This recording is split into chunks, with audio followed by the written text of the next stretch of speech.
જય માતાજી. પહેલાં જે અત્યારે મારો જે પ્રોબ્લેમ હતો એ પ્રોબ્લેમ હતો એ જે ફેરબદલી જગ્યા ફેરફારનો હતો. મને પહેલાં એ વિષય પર કશું નોલેજ નહોતું, પણ એકવાર અચાનક જ મારા મોબાઈલ પર જો યુટ્યુબ પર સ્ક્રોલ કરતો તો સાહેબનો વિડીયો જોયો. ત્યારથી મેં કન્ટિન્યુ વિડીયો જોયા પછી મને ખ્યાલ આવ્યો કે મારા જે 7/12 કે મારી જમીનમાં શું પ્રોબ્લેમ છે. જ્યારે મેં ચેક કર્યું એમાં ઓલરેડી મારું જે કબજા ફેર જ હતી મારી જગ્યા, અને એટલે પહેલેથી જ અમારી જે જગ્યા છે એ અમારા નામ પર છે. અને હવે કોઈના કહેવાથી સામેવાળાએ અરજી કરી, સાહેબનું માર્ગદર્શન લીધું, ફોન પર વાત કરી, એમને નોટિસ આઈટી મોકલાવી. સાહેબે સમજાવ્યા કે આ રીતે છે, અને એમના વિડીયો જોવાથી મને ખ્યાલ આવી ગયો હતો. પણ એકવાર કન્ફર્મ કરવા માટે આજે સાહેબની મેં મુલાકાત લીધી, અને વિડીયો જોવાથી આટલું માર્ગદર્શન મને મળ્યું. તો આપ પણ વિનંતી છે કે આપ પણ વિડીયો જુઓ.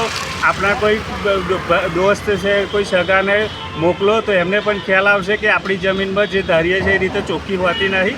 એના માટે આ જોવું અને જાણવું જરૂરી છે. જુઓ, અત્યારે હું આહવાના પ્રવાસે નીકળ્યો છું. આહવાના પ્રવાસ દરમિયાન આહવા ડાંગ મુકામે મારા 4 પ્રોગ્રામ છે અલગ અલગ જગ્યાએ, જ્યાં ખેડૂતોના સેમિનાર છે. ત્યાં હું જાઉં છું. રસ્તામાં જે ખેડૂતોના પ્રશ્નો હોય છે એમાં ઘણા બધા ખેડૂતો એવા છે કે જેને વિડીયો જોવાથી ખબર પડી ગઈ છે કે પોતાની જમીનમાં ક્યાં તકલીફ છે. દાખલા તરીકે આ કબજાફેરનો પ્રશ્ન છે.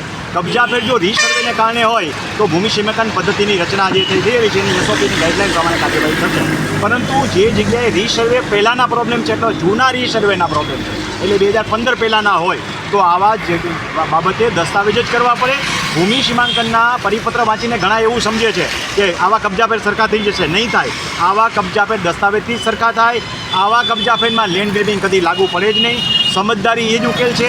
પણ સામેવાળો વ્યક્તિ જો જમીન વેચી નાખવા માગતો હોય ને તમારા હક ડૂબાવવા માગતો હોય તો એવા સમયે તમે એક મામલતદારને એક અરજી લખીને આપી શકો કે ભાઈ આ જગ્યા જે મારી કબજાફેરની છે ને સામેવાળો વ્યક્તિ વેચે નહીં, અને બંનેની અંદર એક નોંધ દાખલ કરાવી શકો, જેથી કરીને આ જમીન ઉપર ત્રાહિત વ્યક્તિ કોઈ અંદર દાખલ થાય નહીં, એને તમારા હિતનું રક્ષણ થાય.